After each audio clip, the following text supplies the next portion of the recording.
donner la parole à Madame Staubé, qui va présenter les allées Carnot. Merci, Monsieur le maire.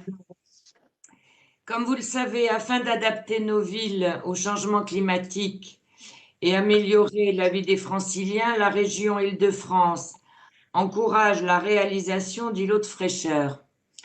C'est un projet de cet ordre que nous vous présentons ce soir, celui de la transformation d'une partie de la contre-allée Carnot en îlot de fraîcheur. Les solutions à mettre en œuvre pour favoriser le rafraîchissement de l'air font appel à 3 leviers au moins: le retour à la pleine terre, au sol vivant et à différentes strates de végétation locale, la présence de l'eau, de son accès à sa gestion, et le choix de matériaux spécifiques présentant un albédo élevé et limitant ainsi les phénomènes d'absorption de chaleur. Ces 3 leviers seront utilisés dans ce projet.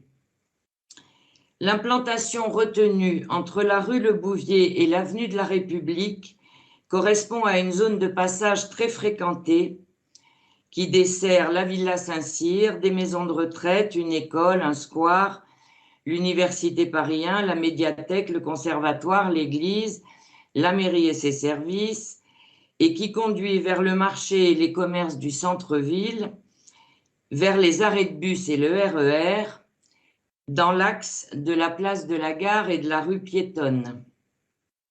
C'est également un tronçon de l'itinéraire du Sentier des Bois, le PR5, du plan départemental des itinéraires de promenade et de randonnée des Hauts-de-Seine, qui va de la vallée de la Bièvre à la forêt de Fausse-Repose. Sur ce linéaire de 90 mètres, l'objectif est donc de créer un îlot de fraîcheur qui bénéficiera de l'ombrage déjà existant, un lieu de circulation piétonne apaisé et une zone de repos. Ce projet sera également l'occasion de faciliter les continuités écologiques et d'enrichir la biodiversité locale.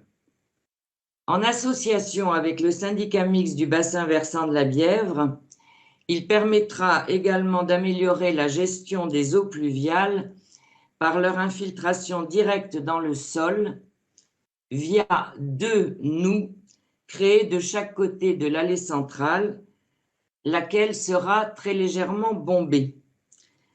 Ce sera également un nouveau lieu d'exposition et l'occasion d'améliorer le carrefour Le Bouvier-Carnot dans le cadre de la démarche Smart City. Sa réalisation commencera par la suppression du revêtement situé entre les 2 rangées d'arbres et entre les arbres eux-mêmes, des bordures intérieures en ciment et des 12 places de stationnement difficilement praticables. La place de stationnement réservée au PMR sera déplacée vers l'école République. Les trottoirs extérieurs côté bâtiment et côté stationnement sur le boulevard seront conservés. Un apport de terre permettra de planter une trentaine d'arbustes et plus de 700 vivaces d'espèces locales adaptées aux zones ombragées de part et d'autre de l'allée centrale.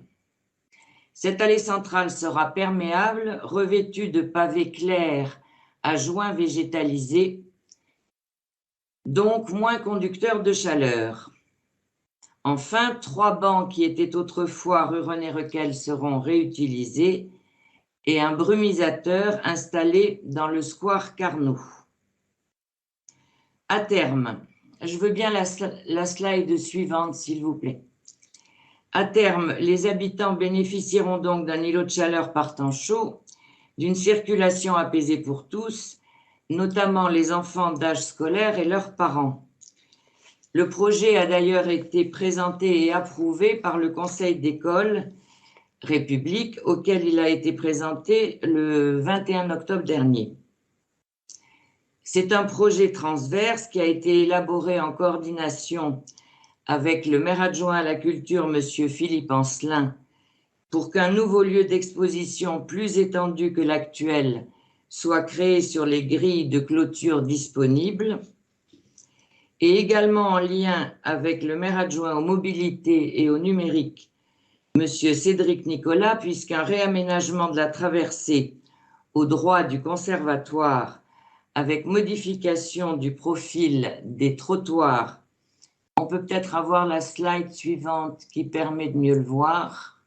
Non, la dernière. Alors celle d'avant. Avant celle-ci. Voilà, non plus, bon, c'est pas ça. Donc, modification du profil des trottoirs et installation de 4 bornes lumineuses et éclairantes. Les travaux devraient commencer au mois de février si les livraisons des matériaux peuvent être assurées par les entreprises. Il s'agit là d'un projet de mandat qui s'inscrit dans l'appel à projet de la région Île-de-France sans projet d'îlot de fraîcheur, auquel nous avons candidaté avec succès. Et nous attendons également la réponse de l'Agence de l'eau Seine-Normandie pour une subvention complémentaire. Si Monsieur Cédric Nicolas souhaite compléter ce bref exposé, je lui laisse la parole. Sinon, je réponds à vos éventuelles questions. Merci.